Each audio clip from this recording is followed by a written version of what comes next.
El grado de retención de una restauración es directamente proporcional, tanto a la altura como al área de la superficie del pilar del diente.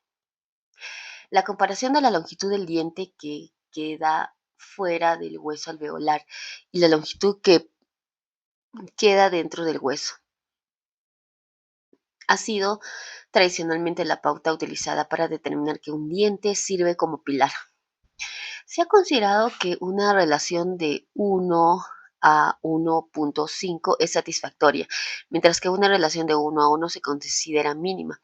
Cuando tenemos una relación corona raíz 1:1, debemos tomar en consideración otros factores como el número de dientes a reemplazar, la movilidad de los dientes y la salud periodontal.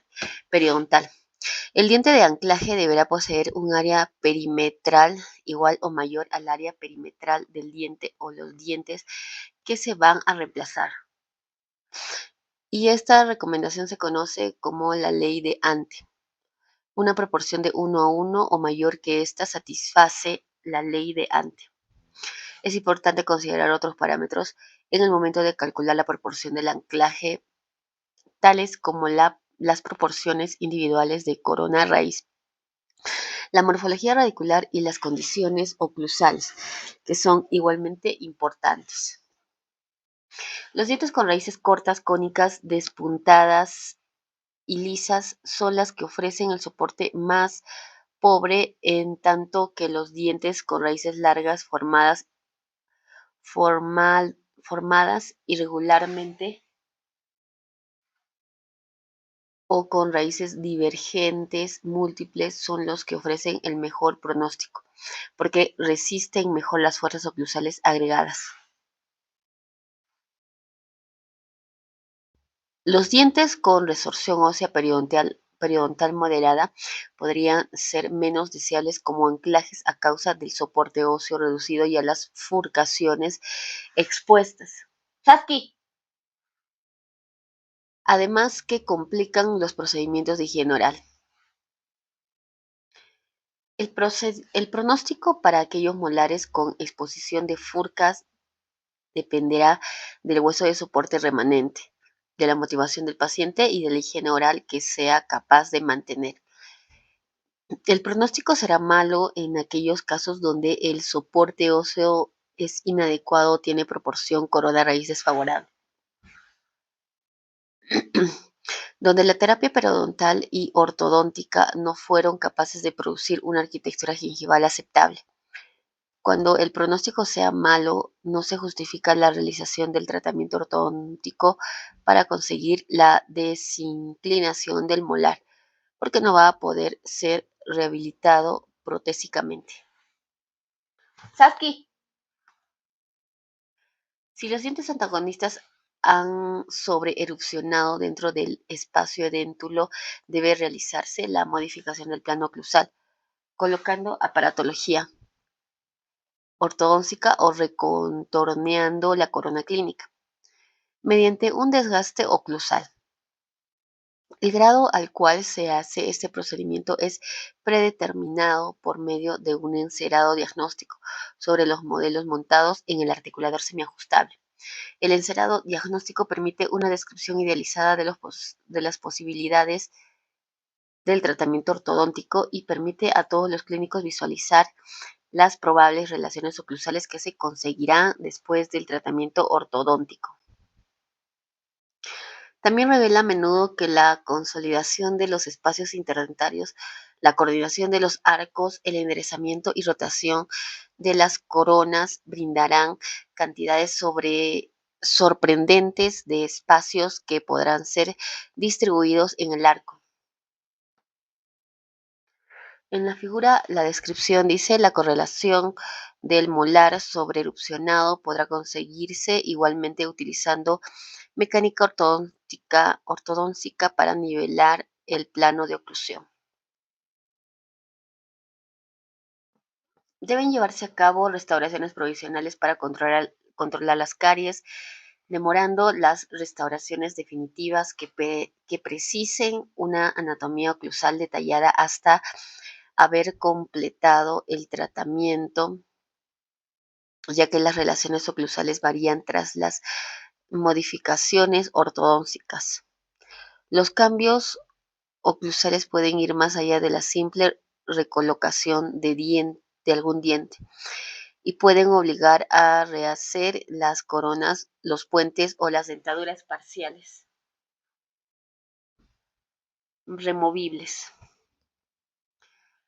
La corrección de la irregularidad del tejido de soporte en el que va a ir apoyado el fantoma deberá ser hecha por medio de la cirugía periodontal. Cuando la altura vertical de la cresta alveolar sea insuficiente para albergar el fantoma, esta deberá ser recontorneada para crear el espacio suficiente y colocar un póntico fisiológico. No se requiere que el póntico toque el reborde alveolar, 3 milímetros de espacio entre el póntico y el reborde alveolar.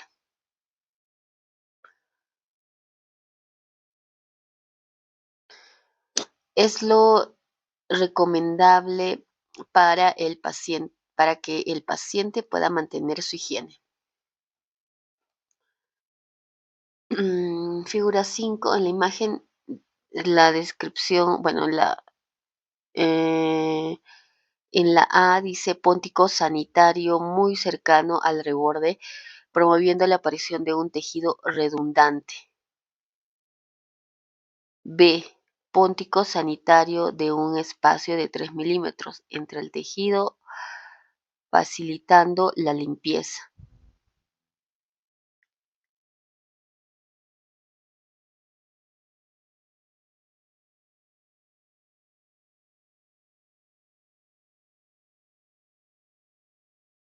Cuando ha ocurrido una pérdida considerada del reborde alveolar donde el espacio sea demasiado extenso para permitir la colocación de prótesis de tamaño y longitud adecuada, estaría inclinado el uso de una prótesis removible.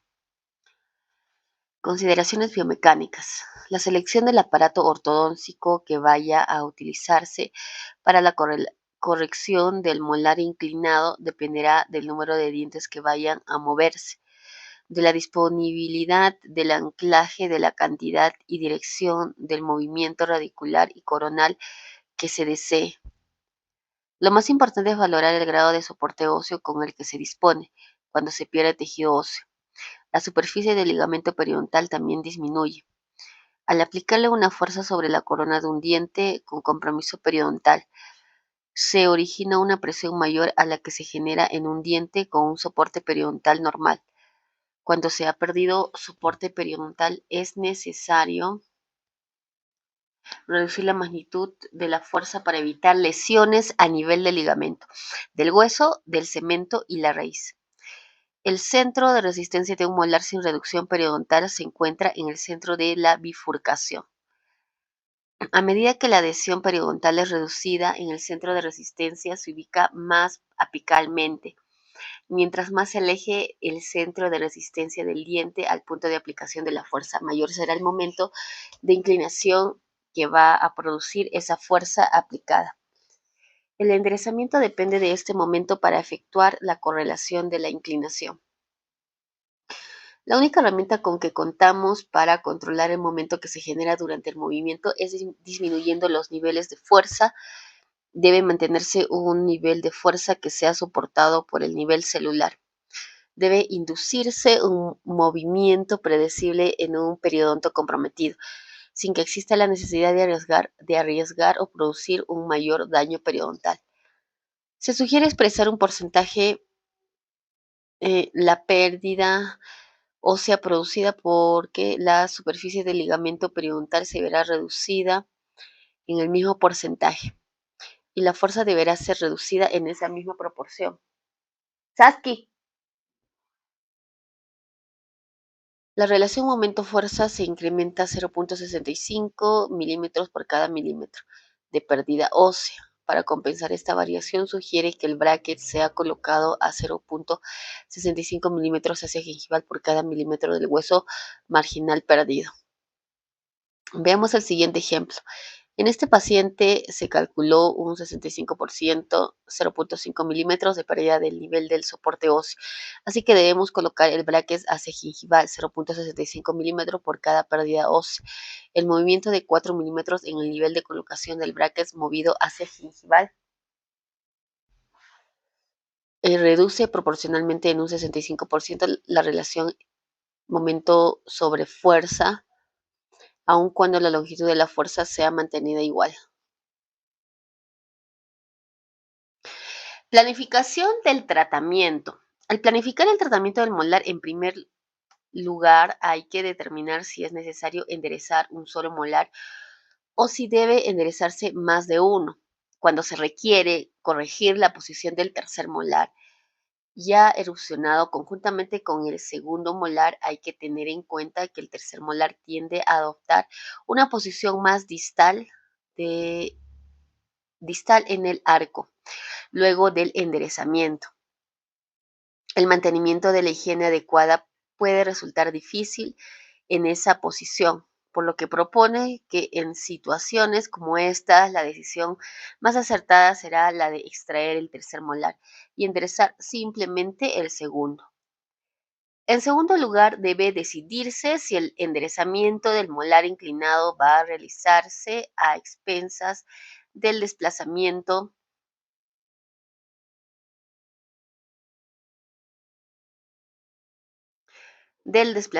distal de la corona, dando a un aumento del espacio del póntico, o si se realizará mediante el desplazamiento mesial de la raíz, reduciendo el espacio del póntico, eliminando la necesidad de hacer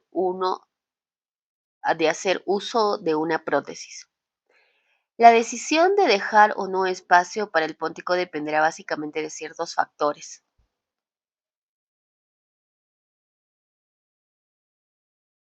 de la posición de los dientes opuestos. El enderezamiento del molar produce una ligera extrusión del diente, así que debemos determinar si es posible permitir esa extrusión o por el contrario es necesario mantener la altura oclusal existente. La presencia del diente antagonista es quien va a determinar que esto sea posible o no. Puede ser necesaria la reducción oclusal sistemática durante el enderezamiento de la corona clínica del molar. Esto ayuda a mejorar la relación definitiva entre la longitud de la corona y la longitud de la raíz. De la morfología del hueso en la zona edéntula. Si se ha producido una reabsorción muy amplia del reborde óseo en sentido bucolingual, la raíz va a moverse con mucha lentitud a través del reborde adelgazado,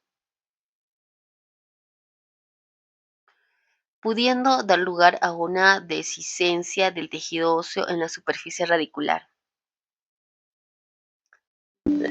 Superficie radicular mesial en ese molar.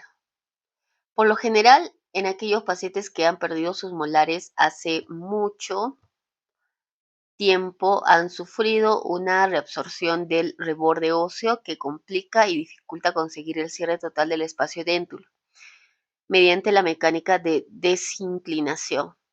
En estos casos es preferible conseguir la desinclinación del molar a expensas de producir una inclinación distal de la corona.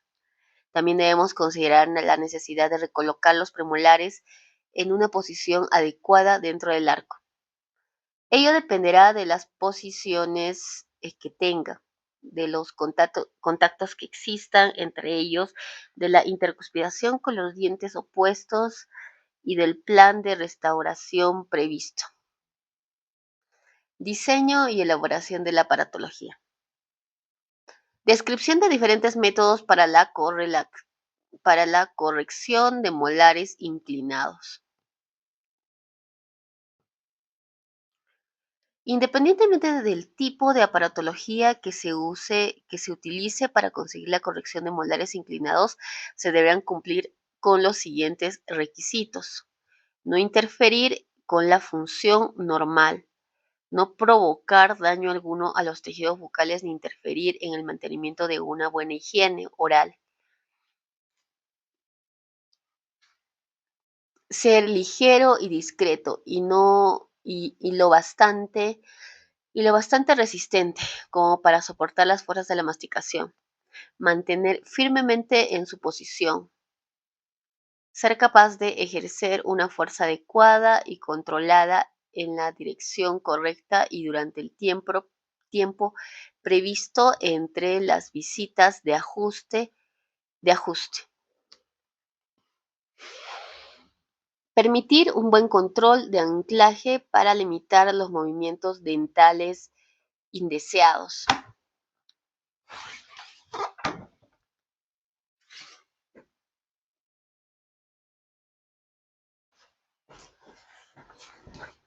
Aparatología removible. El uso de aparatología removible pareciera ser útil en las primeras etapas del tratamiento en el adulto, donde se requiere probar la aceptación y el grado de colaboración del paciente.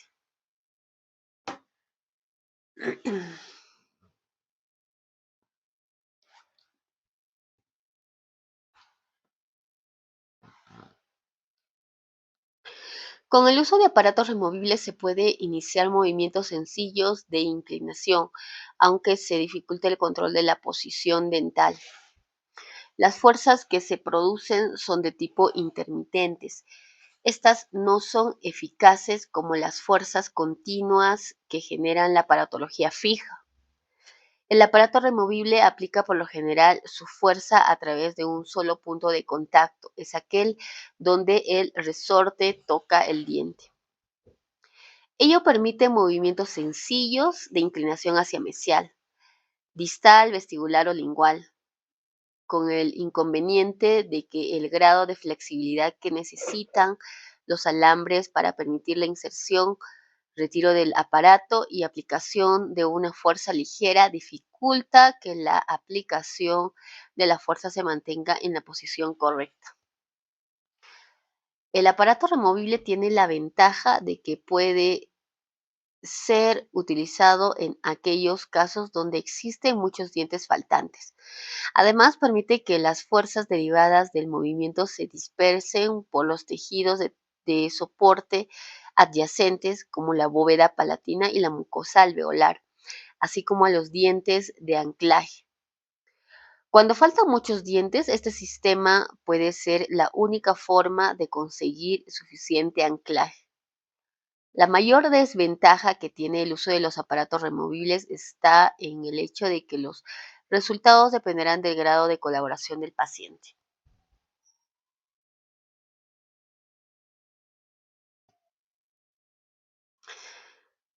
1. Resorte digital simple. El uso de un resorte digital simple permite inclinar el molar, que se encuentra inclinado mesialmente, moviendo hacia distal al tiempo que se regana el espacio cerrado por la mesialización ocurrida. Para su confección se utiliza un alambre de acero inoxidable calibre 0.036 pulgadas, donde se le incorpora una anza helicoidal acerca de la inserción de la placa acrílica que lo retiene. El brazo del resorte queda libre para permitir la activación del aparato. 2. Resorte helicoidal doble. Puede recomendarse el uso de aparatología removible para la corrección de primer molar inclinado, que no tuviese más de 20 grados de inclinación con respecto al plano de oclusión. El aparato removible ofrece un buen apoyo en la mucosa y en todos los demás dientes que no se desean mover, de la misma manera que ofrece apoyo sobre el molar que se desea mover. El resorte enderezador se confecciona con un alambre de acero inoxidable calibre 0.025 pulgadas con doble luz helicoidal que sale de la placa base del aparato con una disposición horizontal sobre el reborde alveolar haciendo contacto con la cara mesial del molar que va a ser levantado. Entonces, acá en la imagen 6 tenemos el resorte digital simple y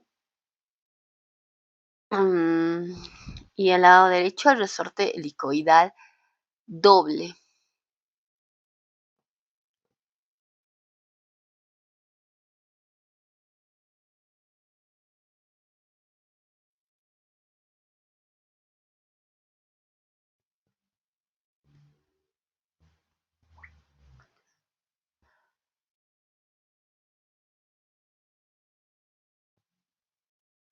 3. Resorte de Dumbbell Shaped. Otro diseño de aparato bastante efectivo fabricado con alambre de acero inoxidable calibre 0.025 pulgadas con una extensión de alambre que se contornea sobre la cara vestibular y la cara lingual del molar que va a ser levantado.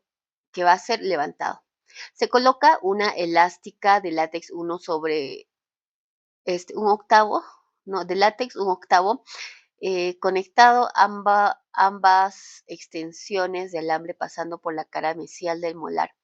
Es importante que el punto de apoyo de la elástica sobre el molar no alcance su margen cervical, ya que en lugar de provocar la desinclinación del molar, lo que se proseguirá será la extrusión del mismo.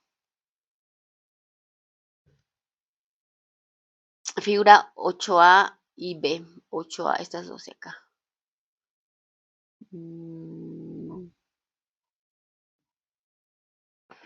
4. Resorte en forma de silla de montar. Este diseño de gancho en forma de silla de montar se utiliza para distalar y desinclinar molares inclinados en aquellos casos donde el espacio de brecha edentula es lo suficientemente grande como para permitir su colocación. El resorte cabalga literalmente sobre el espacio edéntulo. Es confeccionado en alambre de acero inoxidable calibre 0.032 pulgadas. Los extremos del alambre se entrecruzan en la zona opuesta al movimiento. El resorte es recubierto casi completamente por el cuerpo del acrílico que conforma la placa base del aparato. Debe dejarse libre el acrílico, la porción vestibular y lingual del loop, sitios donde debe activarse, por donde debe activarse. La activación de unos 2 a 3 del loop será suficiente para darle un efecto de acción de resorte al aparato al ser colocado. Figura 9. Es esta de la izquierda. 5. Barra lingual removible con resorte de levantamiento. La barra lingual removible recibe su apoyo en las cajuelas linguales de las bandas, colocadas a nivel de los premolares. Sobre esta barra suelda un loop helicoidal abierto. Este loop posterior tiene su punto de apoyo en la cara mesial del molar que va a ser levantado. El sistema es totalmente removible, así que puede ser activado con facilidad. Figura 10, esta de la derecha. 6. Arco seccional 3D.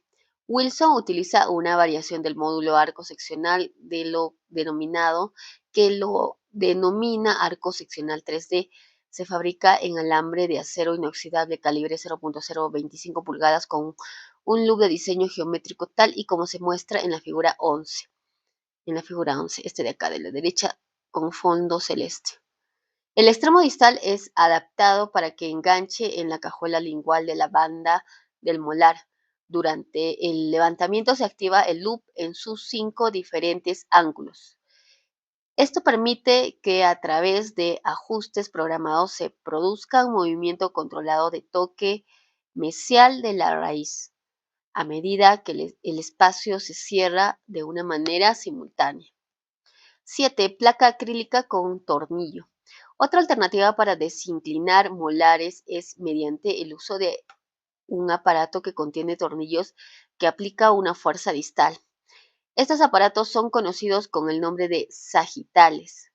El tornillo ortodóntico no se pone en contacto directo con los dientes. El tornillo se encuentra inmerso en el acrílico. La activación se produce cuando las partes del acrílico son separadas. Al abrir el tornillo, el acrílico es quien ejerce la fuerza necesaria para producir el movimiento. El hecho de que la fuerza es aplicada a los dientes por el acrílico o el alambre significa que los tornillos son especialmente apropiados cuando se desee mover un grupo de dientes. El tornillo tiene hasta 40 cuartos de vueltas y se abre a razón de 0.2 milímetros por cuarto de vuelta de activación. Una vez por semana, así que el aparato correctamente ajustado proporciona espacio a razón de 1 milímetro por mes. Figura 12. A y B, estas dos son, ¿no?